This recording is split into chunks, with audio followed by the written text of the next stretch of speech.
Buenas tardes. I've just been waiting for people to log on, and I see it's a group of a few. What I'm going to do is solve this problem. I'm reminding you that you have a test on Wednesday, and let me see if I can review the documents.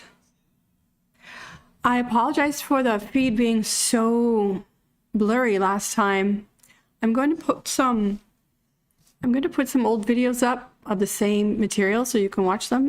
If the blurriness of the last video bothers you, I was actually live streaming from my office and the feed was really bad. So I'm not sure how to fix that, but I'll try and avoid working in my office, which sounds strange, but I'll try and avoid working from there to stream videos until I figure out what the problem is in the office.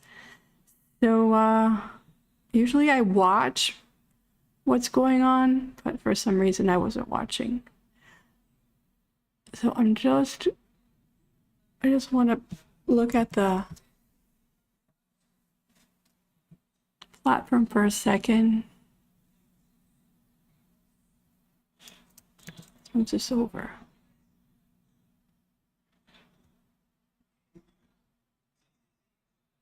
Trying to send it. All right. So in the platform,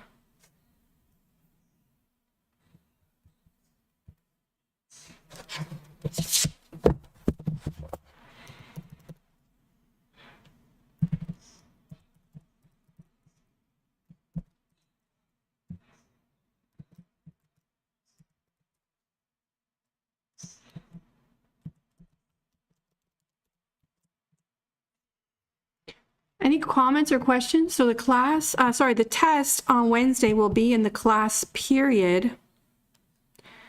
I'll have to keep it in the class period, so I can't expect too much from you. For the final exam, I will give you more time. Okay. But let's make this exam in the exam period, the 1 hour and 20 minutes.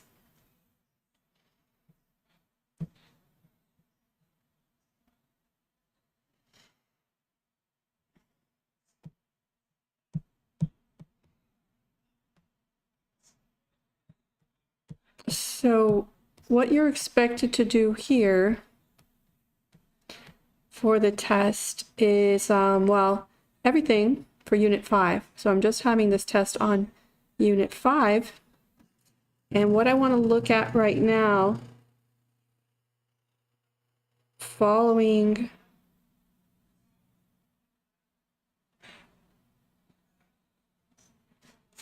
this set of notes, this discussion. So I use the case, the UR case, to compute the beta of the firm. And then I introduce the idea that a firm could have both equity and debt financing. And that's where we left off, right? So let's see. So we did all this. And I discussed firms holding debt, and I introduced this notation, which was parallel to what we did for the firm that was equity financed, so with just shareholders. So now we introduce the idea of bondholders. And when we do that, now we can compute, rather than the required rate of return or the cost of equity, we can compute the cost of capital. Okay, so that cost of capital is known as, back to our formula here, the weighted average cost of capital. All right, so this is going to be the WACC is going to represent the required rate of return for the firm. And the WACC formula that I've shown you here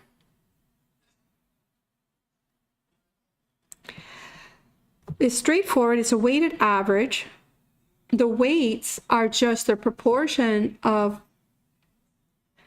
stocks and the proportion of bonds in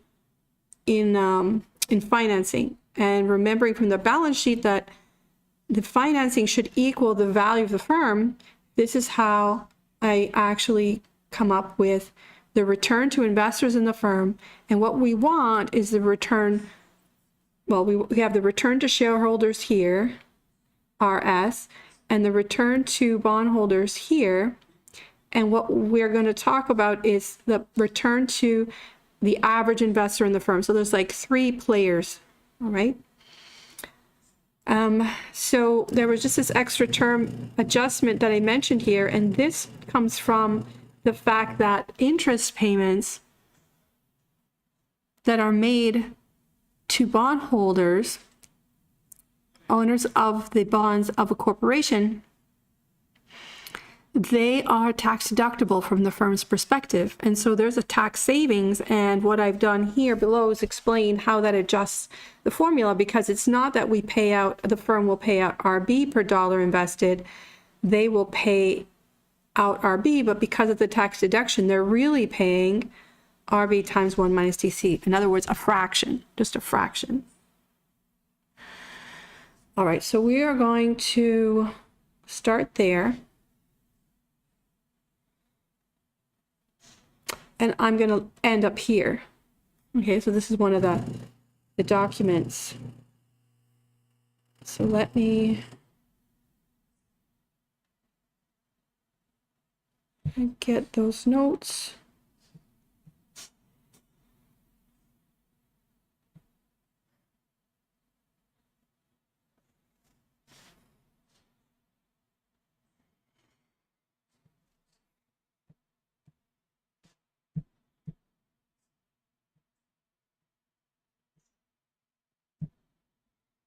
So here we are. I'm going to continue with what I called UARE case part 2. So continued with the information from the UARE case.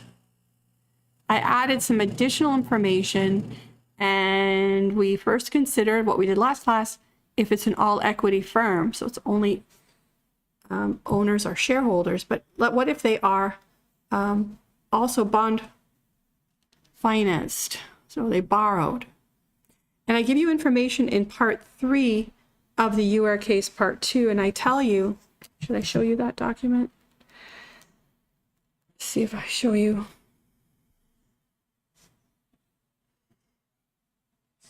Let me Dropbox.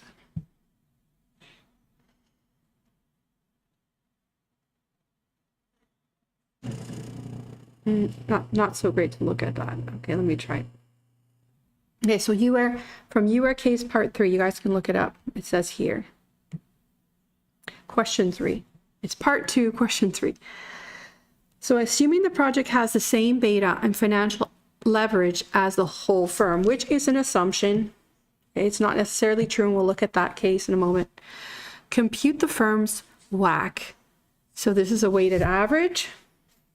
Now we have to take all the information about the proportion of equity that you're told in number 3, that the proportion of equity is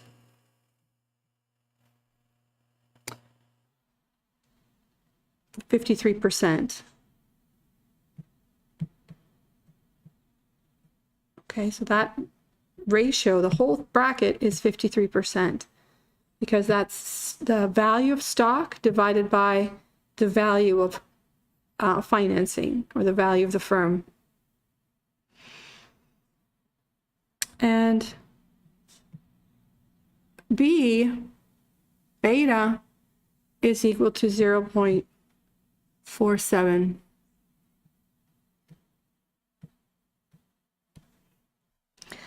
All right, so let's put the numbers together. So I have that. Now what else?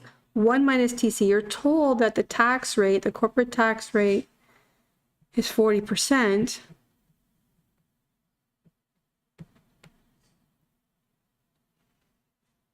And the return to debt, you're told as well, I'm making sure where they say that. The return to debt, you were told in the top part, yeah, US long-term bonds are currently traded. So you're also given this information that their return to debt is the return to bondholders, which is 6.04% effective annually, yield to maturity. Okay, so then we need the return to shareholders, which we computed, if you remember back, see where that was. You remember this number back here we used with the recent market risk premium. We computed this number here. So I've written it as an expected RS, but I refer to it as RS afterwards. This is back on page 3.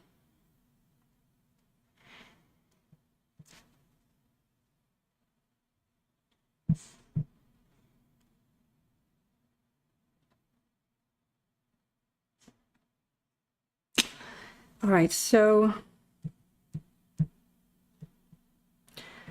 I put these numbers in and I add them up and I get this number. So what happened? What do you see happened? Oh, actually try and punch it in. I'll do it as well. So let's see, I'll do that while you're doing it to make sure you can get these figures.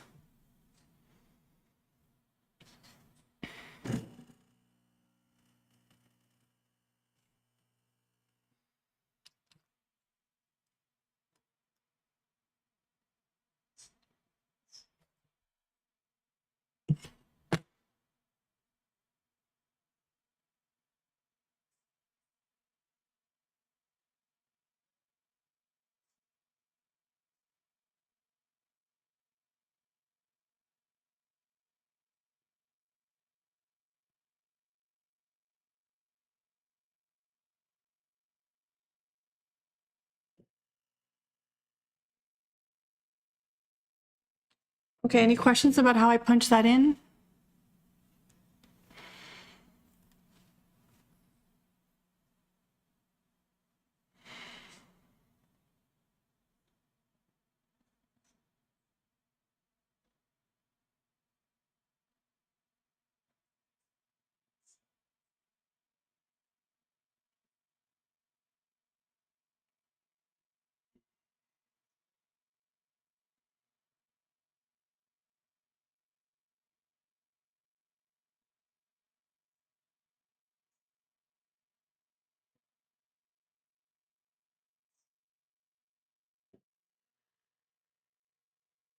No problems. Everyone can get this number.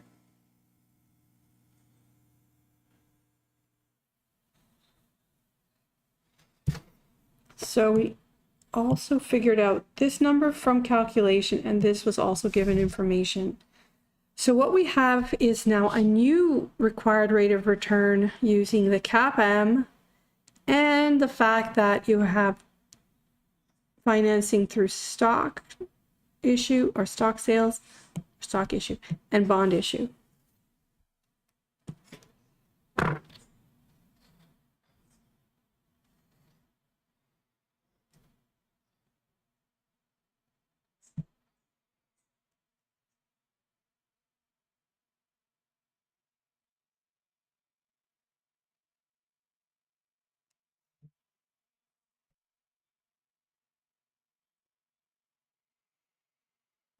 Okay, so one more adjustment. What was question 4?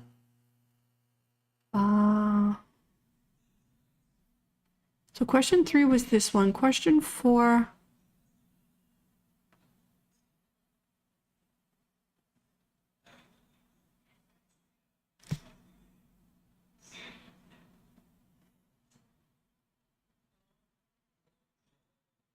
Okay, no, that's just about question 3. Okay, so question number 5 and number 6 says, assume that the systematic risk of the Bahamas project is different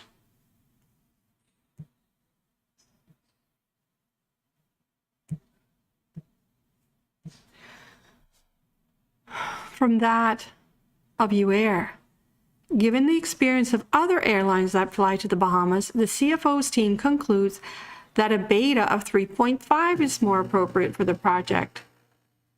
Based on this new information and the CAPM, re-estimate the WACC for the Bahamas line. So in this case,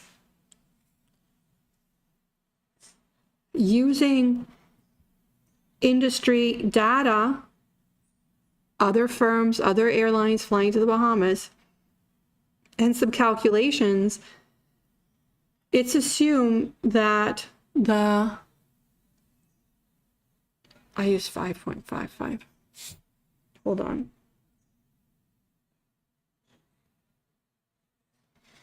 Got a lot of 5s here. Let me verify that's the right number. One moment.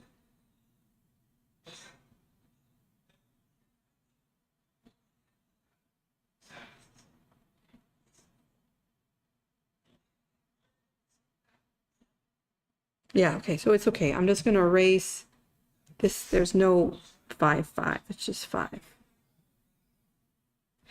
All right, and on the question paper, I wrote 3.5, but let's say we think it's higher than 5.5. Then by the CAPM,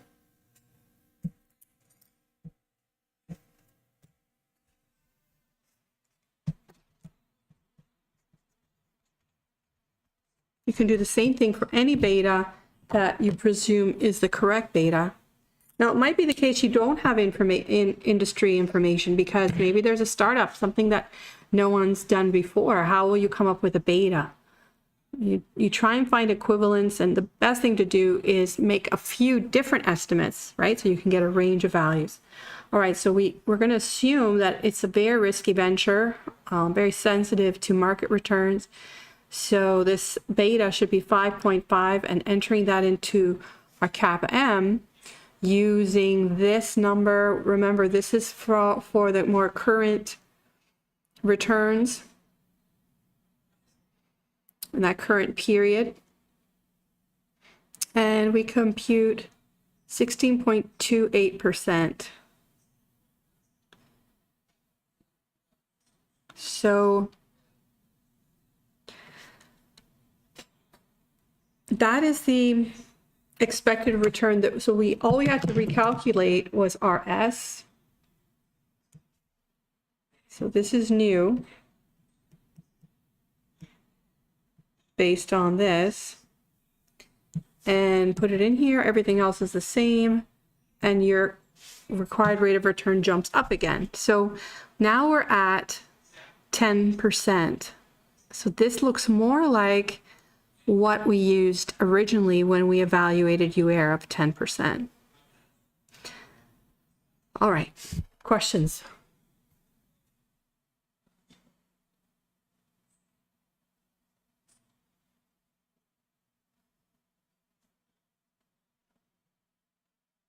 All right, and then, so what I'm going to say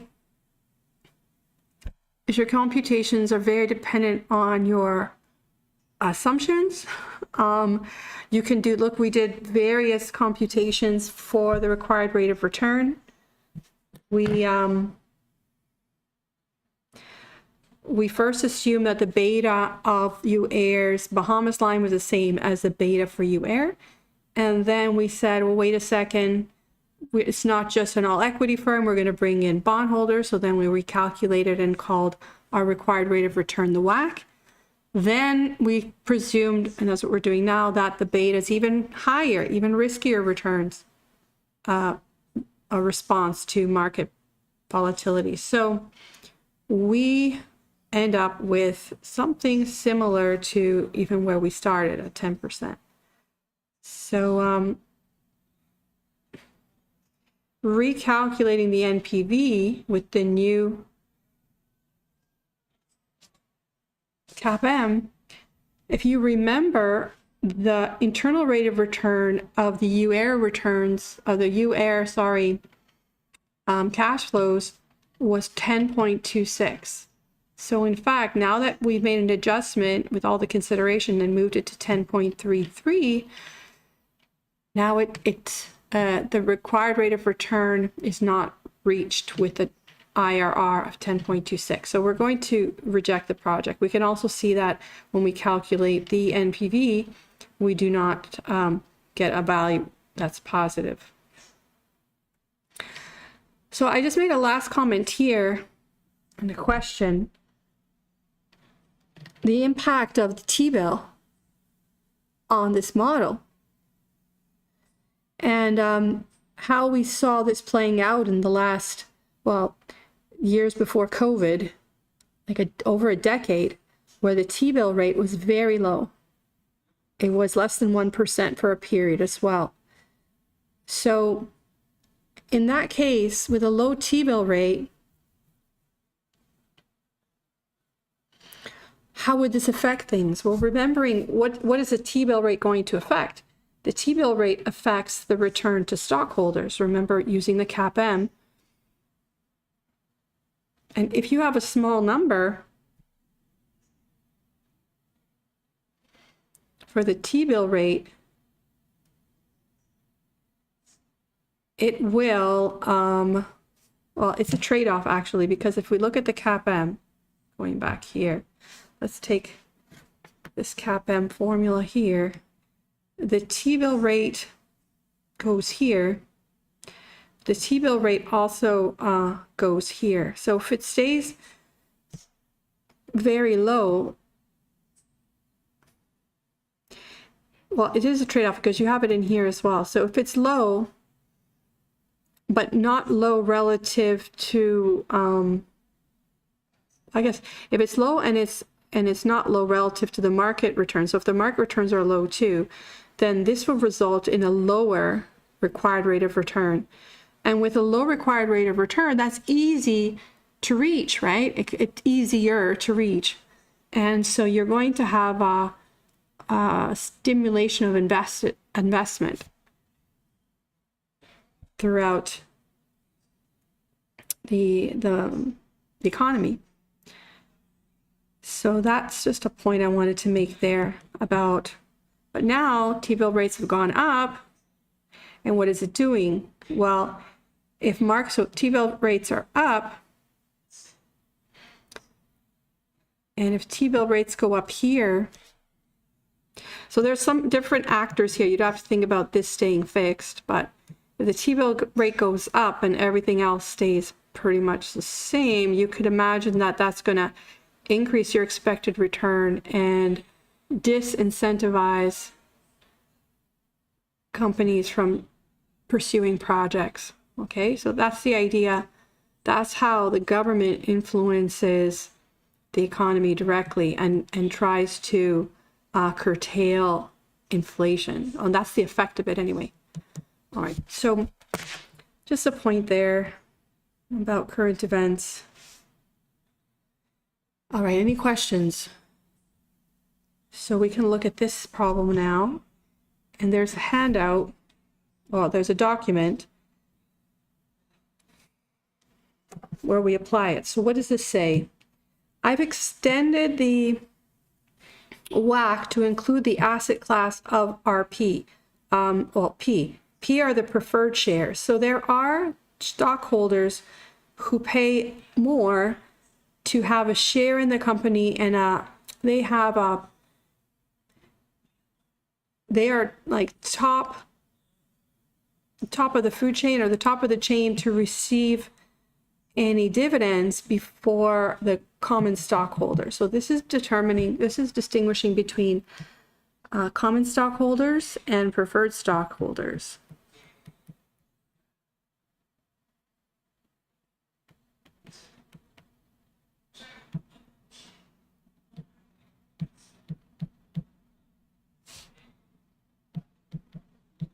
In fact, as you'll see, they get a promise, almost like a bondholder, but they are also residual claimants. Bondholders are paid first. And then stockholders are residual claimants on those net profits, if there are any. Now, there's no commitment to common stockholders to pay paid a dividend. The firm may reinvest profits, and that's not bad for the stockholder, because if that is perceived as valuable from prospective stockholders, that could increase the value of stock. And remember, the returns to stockholder is made up of both the change in market value of a share and any dividends received. So let's see. Let's look at this problem.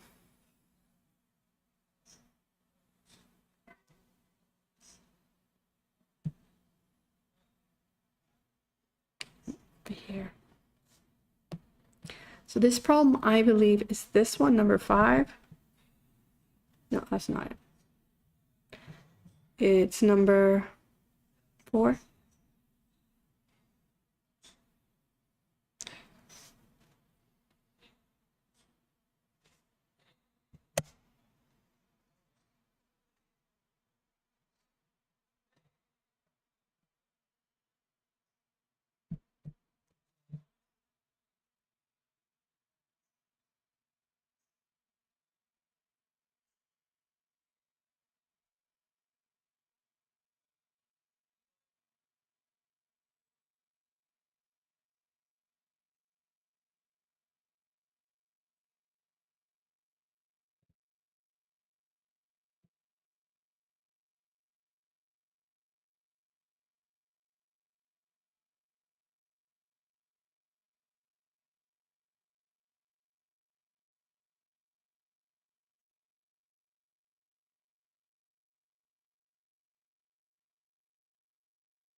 Okay, so I'm just letting you read the case. So NC Core has long-term 20-year to maturity debt with book value of $736 million, preferred stock 1 million shares worth with book value of 100 million, and common equity 44 million shares with book value of it's really $1,421 million. The interest on its debt is about $72 million per year with annual payments, and the debt is currently worth $834.18 per $1,000 bond. Preferred shares are presently selling for $85 per share and pay a constant dividend of $6 per share. Common shares paid a dividend of $4 per share this year and sell for $32 per share. The common dividend is expected to grow at a rate of 5% per year. The income tax rate is 50%, so that's the corporate tax rate. This is the formula we're going to apply. So you probably don't believe it right now, but you have all the skills necessary to solve this problem. Okay? So let me show you how that is the case.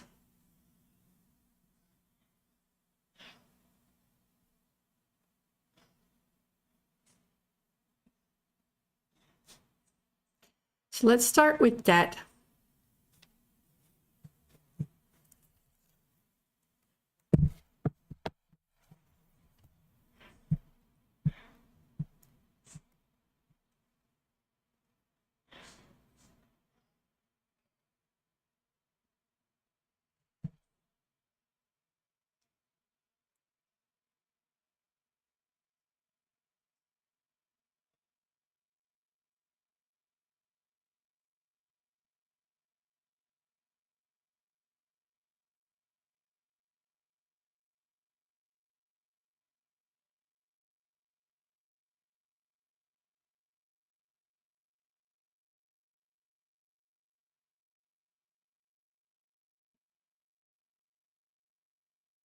So let's see.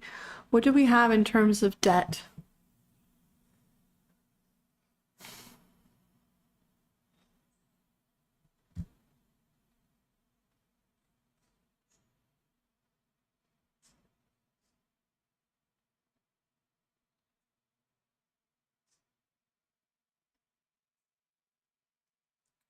So let me underline.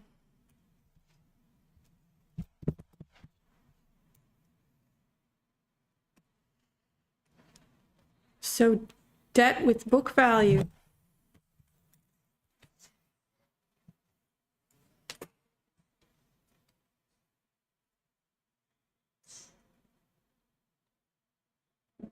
And my pen's having issues. So the book value of debt is $736 million.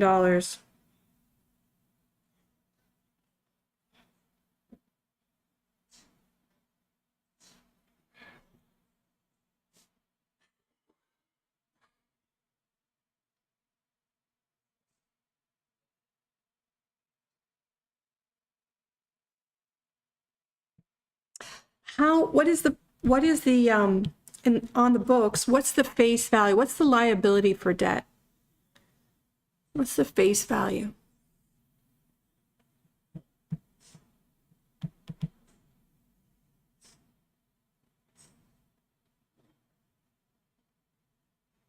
Everybody know what the face value of a bond is in general?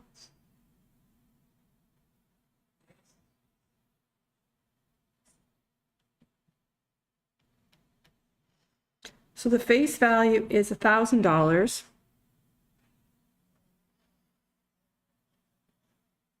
per bond. So the total bonds, so the B, in other words, the bond value on the books, because it says books, I have to be careful about that too, was given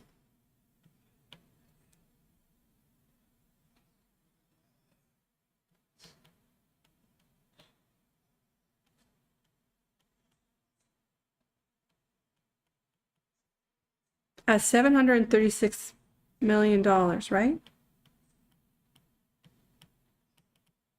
So how many bonds are there?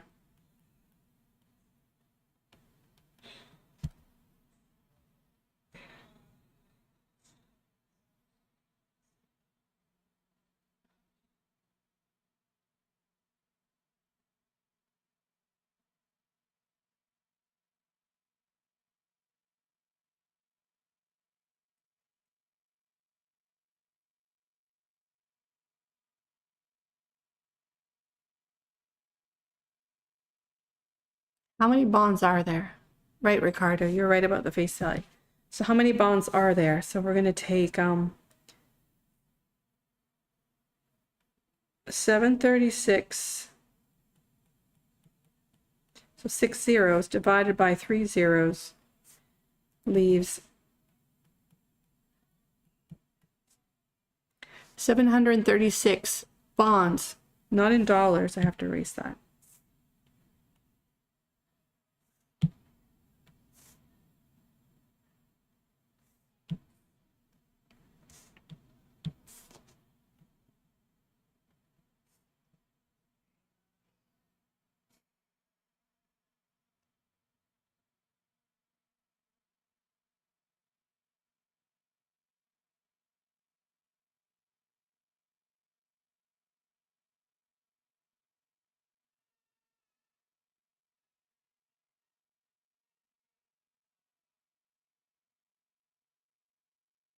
So why do I care about that? Because the B over here and the S and the SP, these are all market values. So I need to find the market value of debt.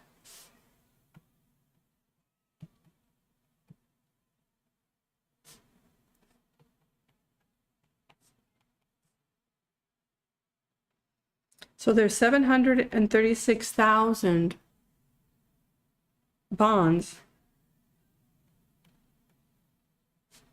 And what's the price of a bond? What does it say in the case?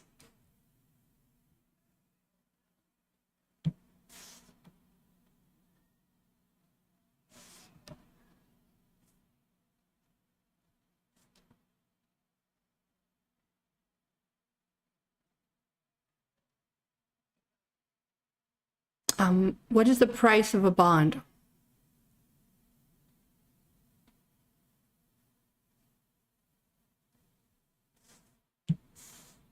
And the last sentence here, the debt is currently worth $834.18 per $1,000 bond.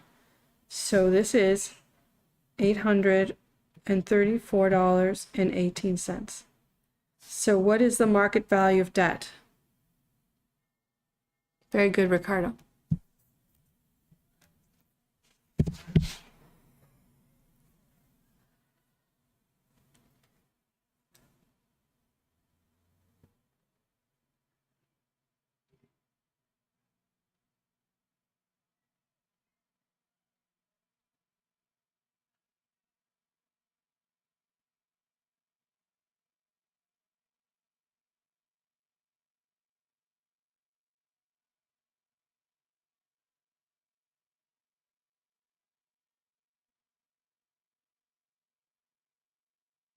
Okay, so what do you get?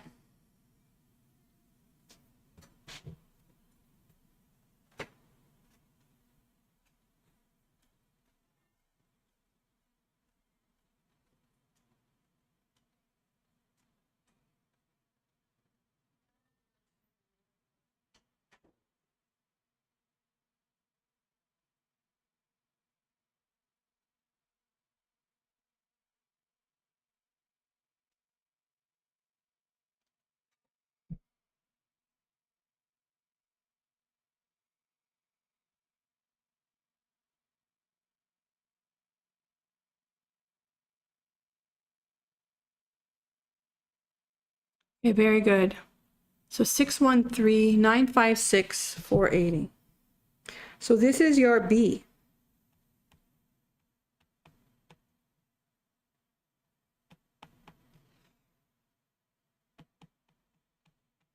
So we have this number. Okay. Okay, so what else do we need?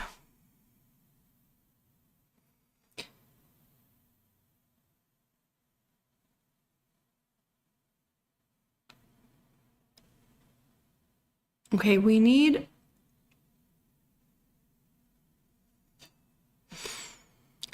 to find, so everything about debt.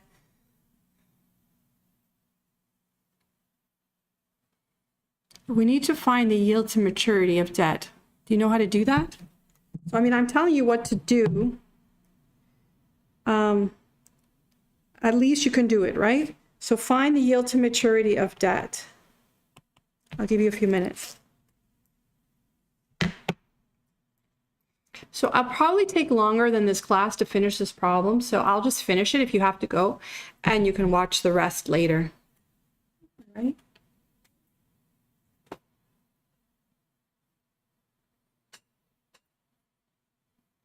So I'm going to change my color in a bit. I'm going to do bonds in red.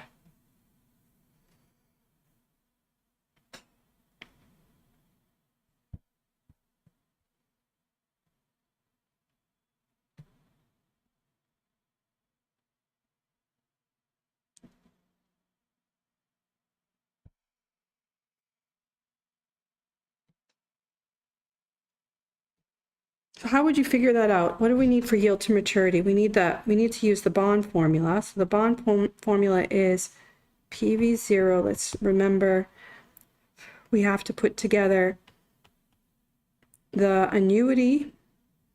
So this is what I want. I want the RB out of this. I'm told it's 20 years. I'll put that in.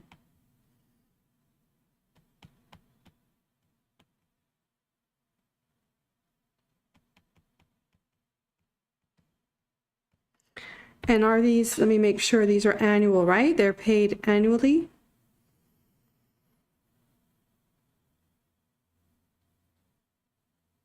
Yeah, you're told about annual payments. So what's missing here? I need the C1 and the price. Oh, I already have the price, so let's put that in. So that's 834.18.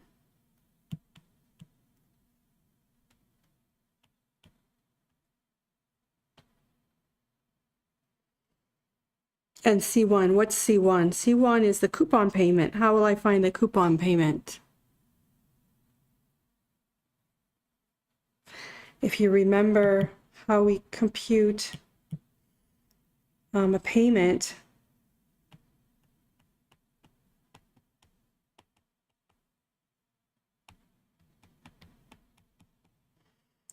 right, is C times the future value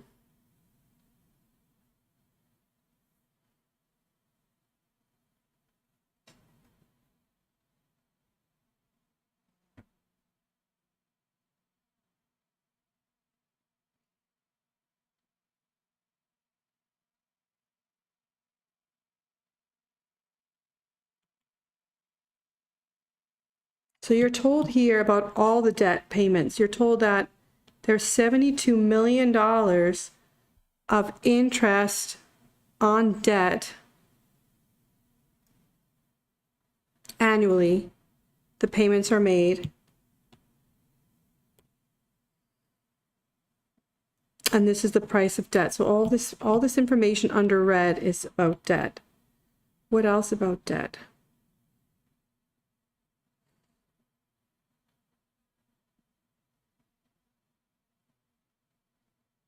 Okay, that's about it. So what do I do with that information here? 72 million per year.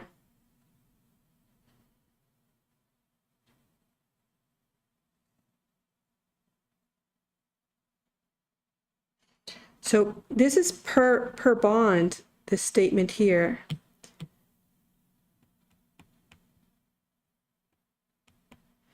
But we could get the rate if we had the information for all the payments, which is what we have. We actually have 72 million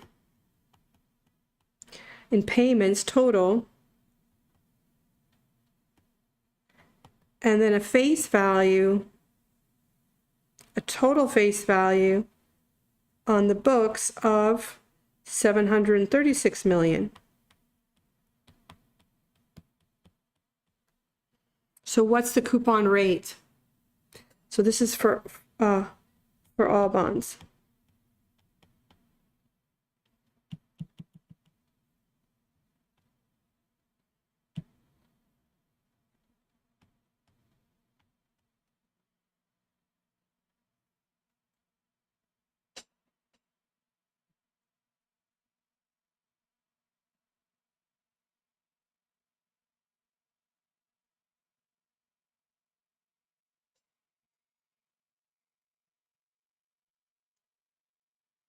So what's the coupon rate, Ricardo?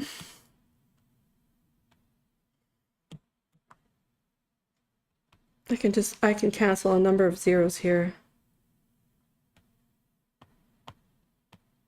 So 72 divided by 736, what is that?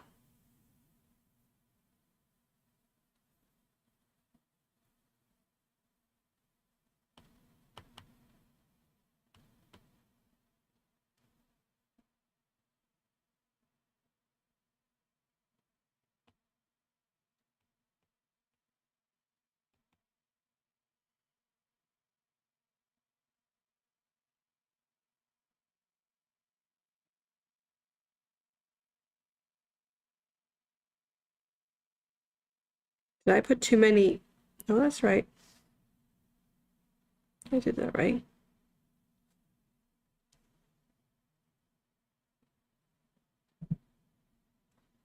Yes, Paula, excellent.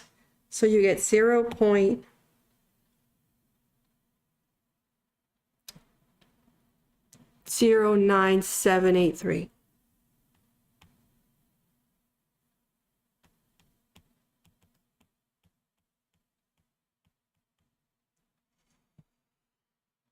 All right, so what did I need that for? Oh, because I need to put the payment in here. So what's the C1 then? What's the payment that's going to be made every year?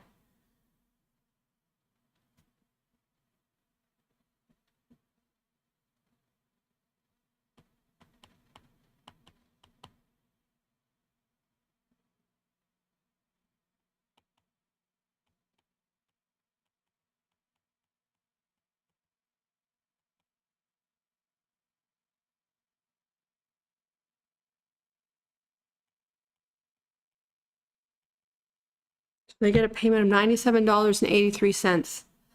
Okay, so now you have that number. Use your calculator.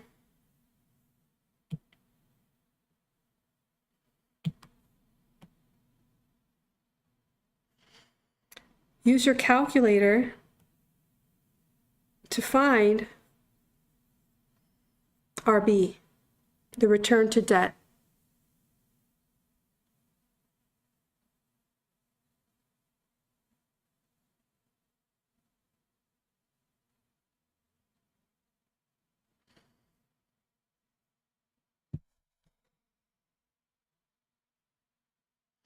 And you have to put this, you're going to round that payment because payments are in dollars and cents. So let's put this in our calculator with 20 into N.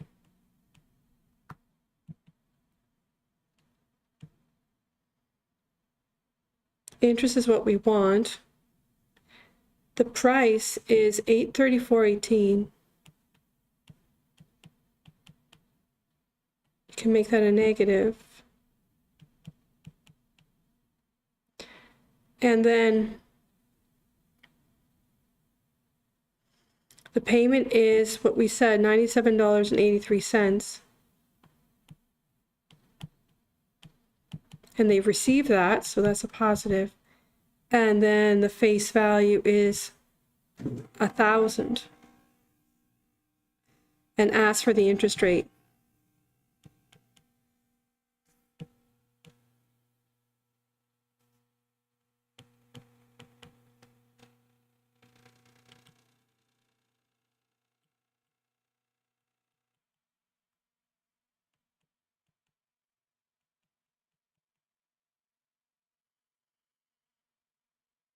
So 20, 834.18 negative 97.83 and 1,000, and compute. So I get an interest rate of 12%, but I'm going to keep all the decimal places.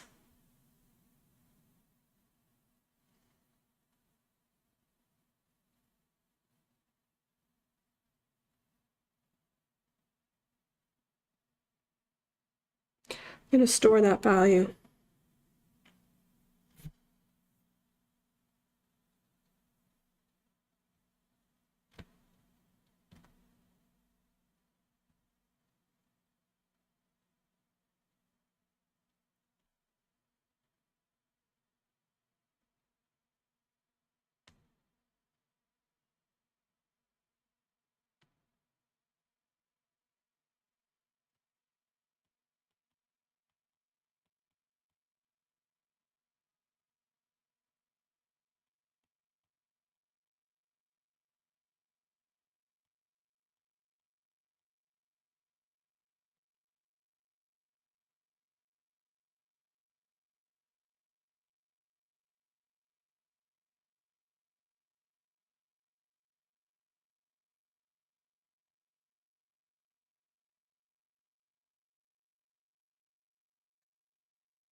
Okay, so we've got our B, which we need for the formula, so I'm going to check that off too.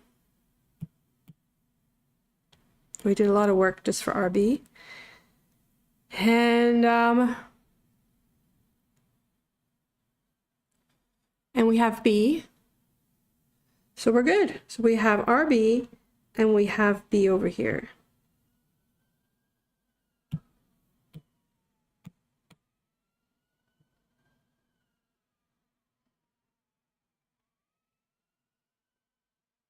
So I'm going to minimize this calculation and go to the return to preferred shares.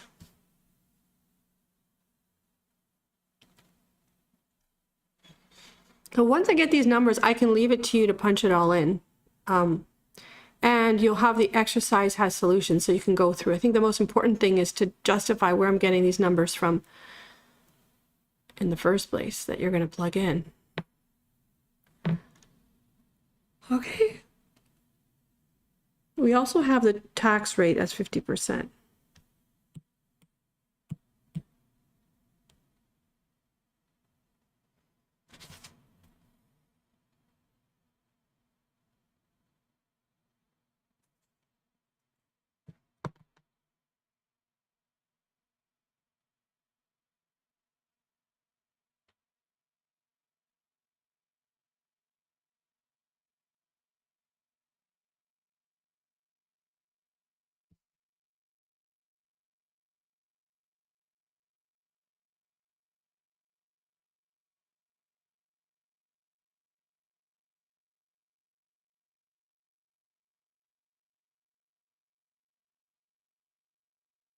Okay, so let me minimize this.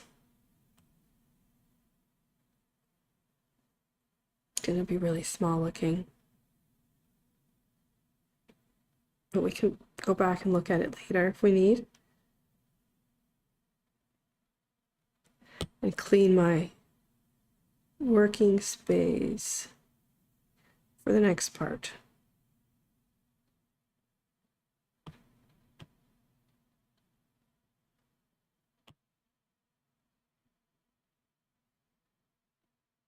Okay, so let's look at the return to preferred stockholders. I'm going to need the value of preferred stock outstanding and the return to stockholders. Preferred stockholders.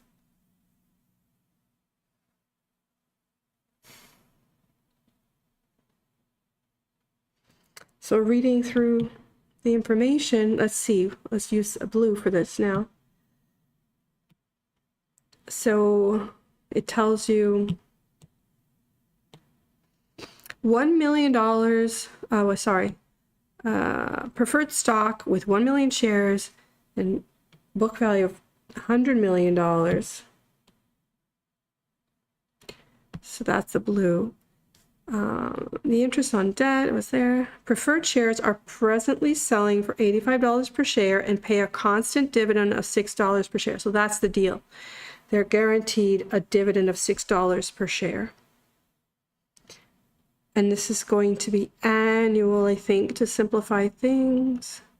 Common shares paid a dividend $4 and sells for that. The common dividend is expected to grow. Then, okay, so that's it. That's all you got. The blue is for preferred.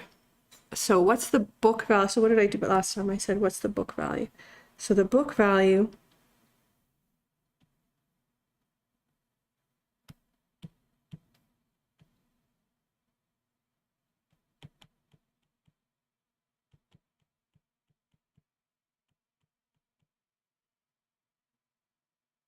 this is the preferred stock, has a book value of $100 million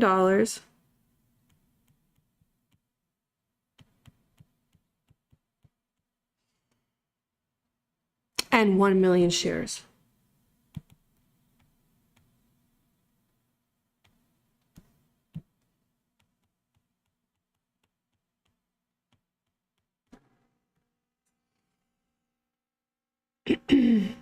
And you're told that the market value per share is $85.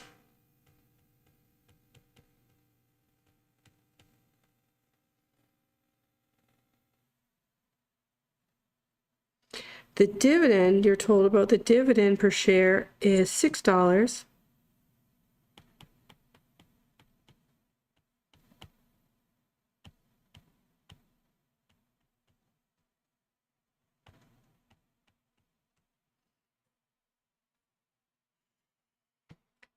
And we have now all the information that we need to determine or estimate the return. Well, basically that's all we have. So with only that information and nothing about beta, so there's no information about beta here, is there?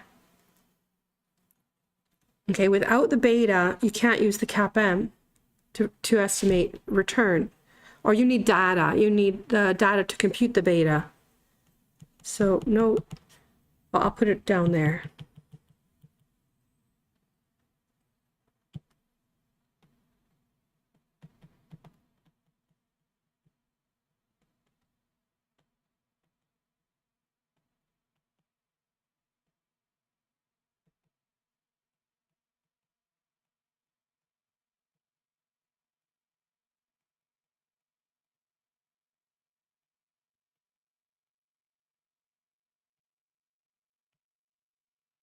Okay, so you're going to need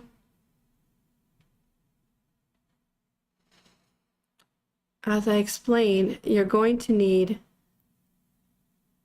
the beta or the returns data to compute beta to use CAPM. So we can't use CAPM, but we have information on price and dividend. And assuming that it's going to be $6 forever, this is easy to calculate. This is just a perpetuity. Remember this. So barring, we have no other information to do anything else. So let's put together the price per share was 85 and the dividend is 6. So the I should be the expected return, or maybe I should name it the symbols that we're using. Or you know what, I'll stick with I and then I'll convert it after. So then I is 6 divided by 85.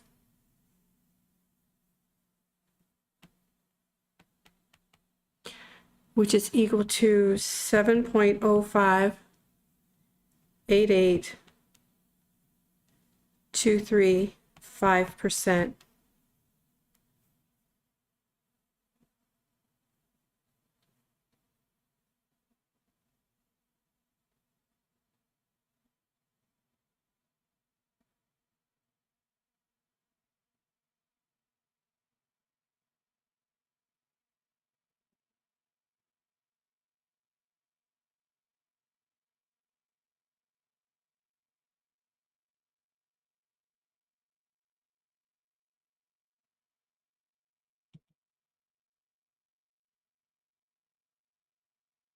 So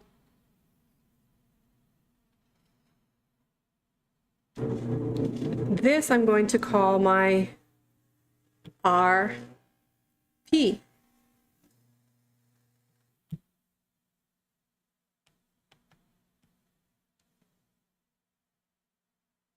Because it's the return to preferred stock. And I got RP now. And I need SP. Do I have SP? Do I have the market value of stock? Yes, I do.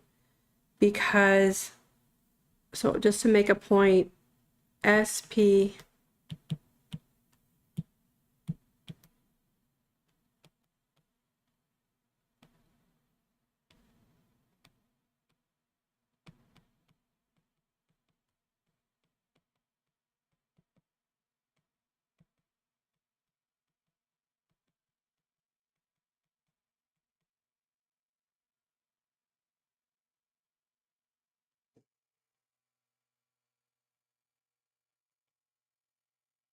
so those letters are the market value of outstanding securities. So we need to have the market value, which we can easily calculate. So this one was actually easy. It's just we have all the information. So I'm going to write market value is equal to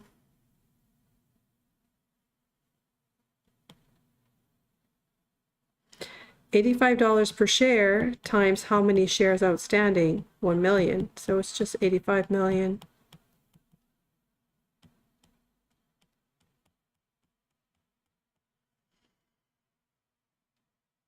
So I'm going to circle those.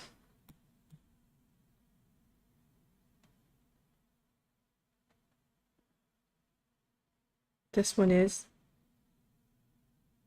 SP. So I've done that. So I have SP, SP, SP, SP. So all that remains is the return to common stock and the market value of common stock. Shall I give you some time to try that? Class is almost over, but once we get that, I think we're good. You guys can practice entering it, putting it all together.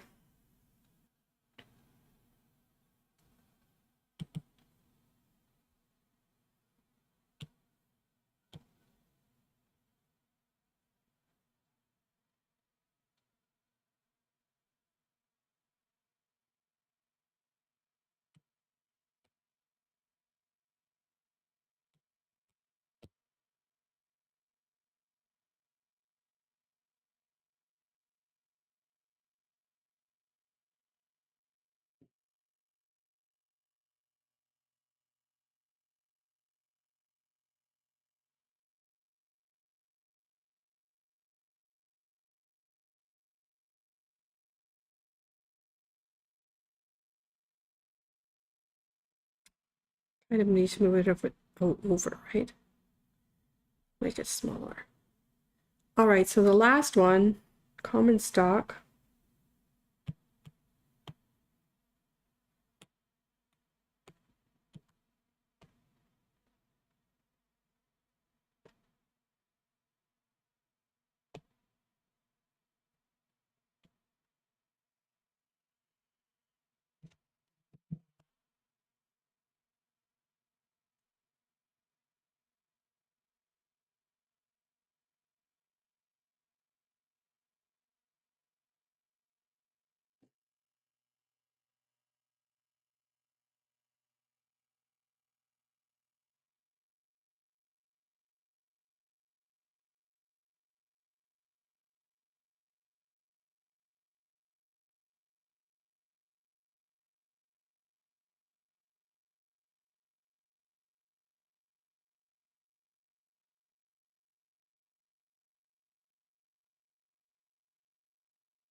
Okay, let's see. So I'm going to put in black, I guess, everything about common stock,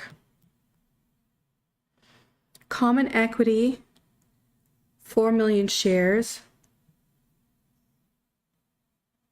with a book value of 1,421 million. In other words, 1,421,000,000. And common shares paid a dividend of $4 per share this year and sell for $32 per share.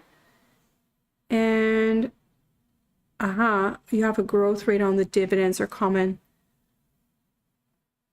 dividends. All right, so these are all assumptions. This is what's imagined. So let's try that now.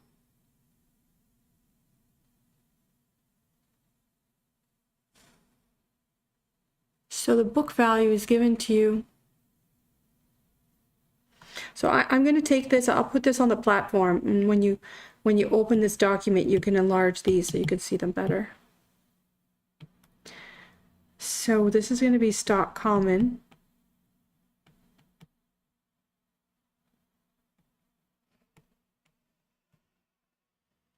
And for stock common, the book value, you are told, is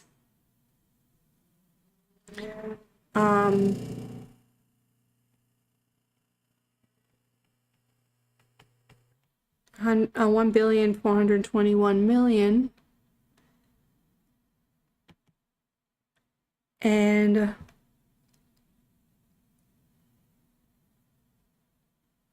meanwhile, the market value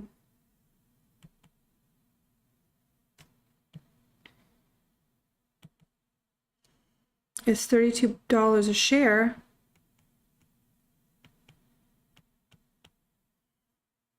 With 44 million shares outstanding.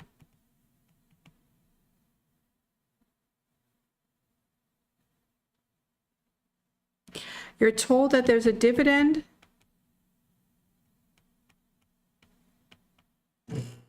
and you're told that there's a growth rate of those dividends. And the first dividend coming is next period, next year in this case. So we're going to use, remember, well, we could use this formula.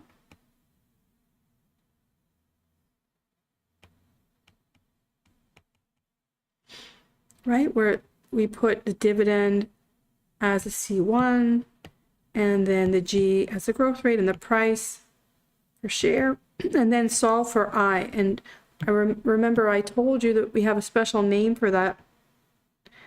We called it the dividend growth model when we are looking for the cost of equity on that dividend growth model.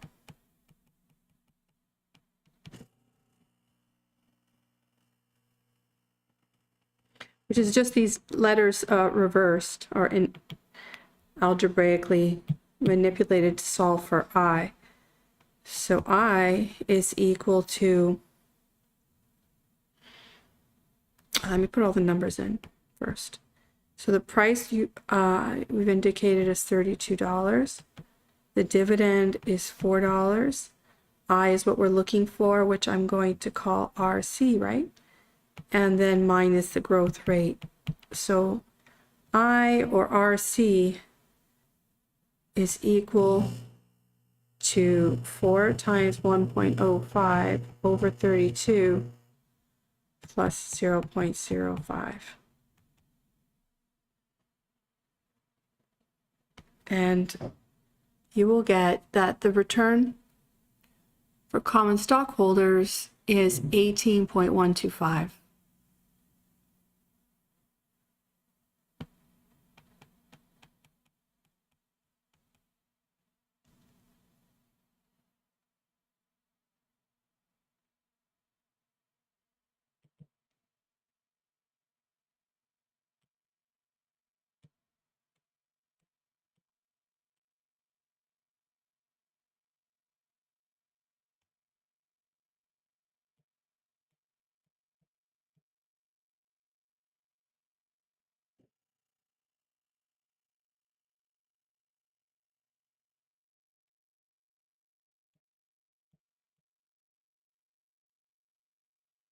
So that is my RC.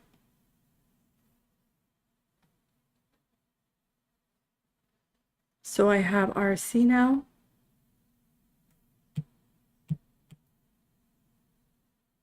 And all I need is the market value, which I already have. Do I have that? No, I don't have the total market value. I just have the price per share and 44 million.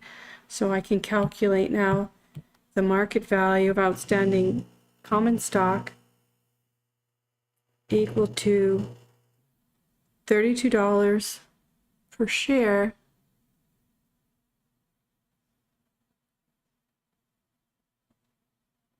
There. So the price is $32 times the number of shares outstanding, which is equal to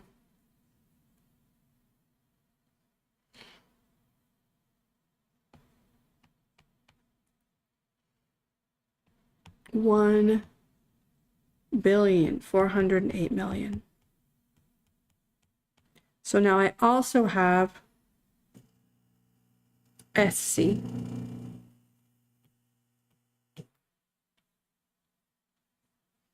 So that's it. So then you just have to add it all up, which seems like a lot, right? It's a lot to add up, but do it carefully for practice and you'll be able to do it.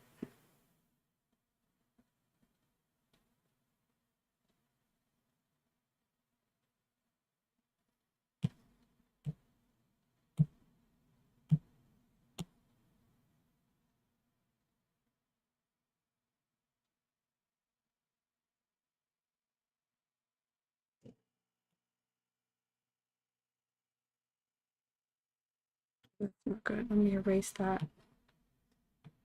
area. Let's see if I can move things around and then just make it big. I don't think that's good what I just did. Okay. So make it small and then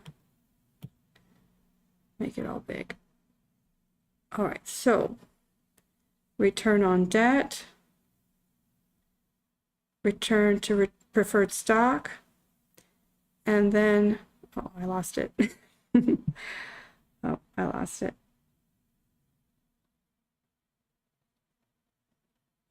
It's there.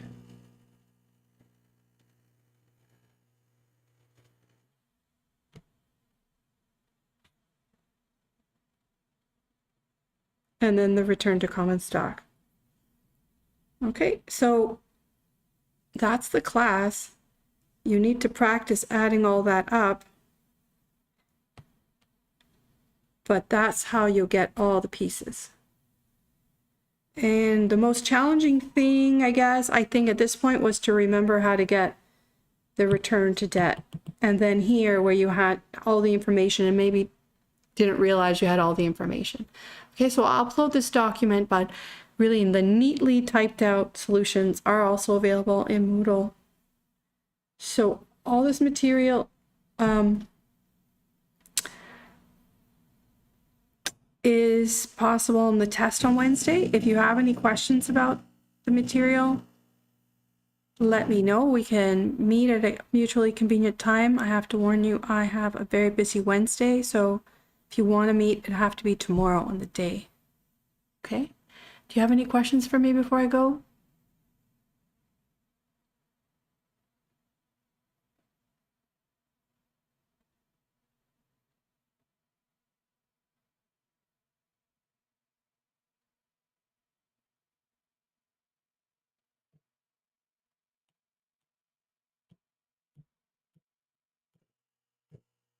So the test will just be focused on Unit 5 material.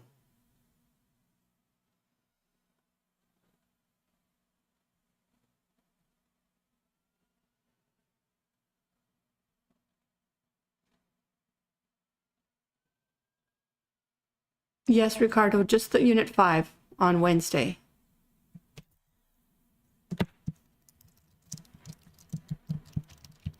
Looks like the syllabus says. Well, I just say there's a test, but I didn't say what it was on. Just to leave some flexibility.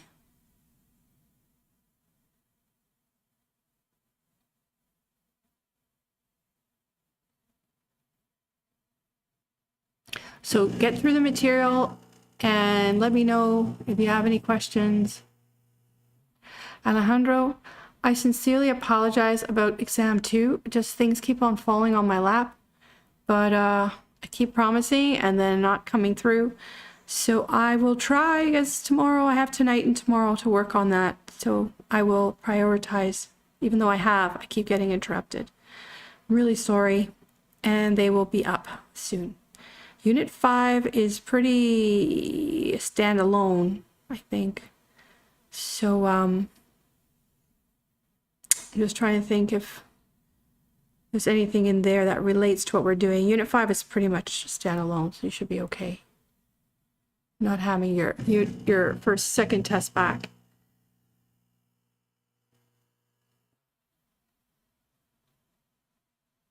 So for this test, it's CAPM, capital asset pricing model,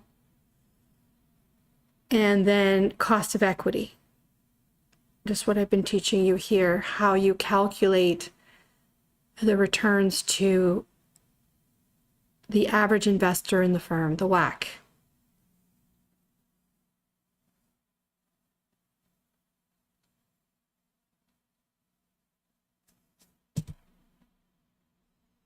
Okay, so I'm gonna get going. Keep me posted on your studies, on your progress, and I'll talk to you soon. Bye for now.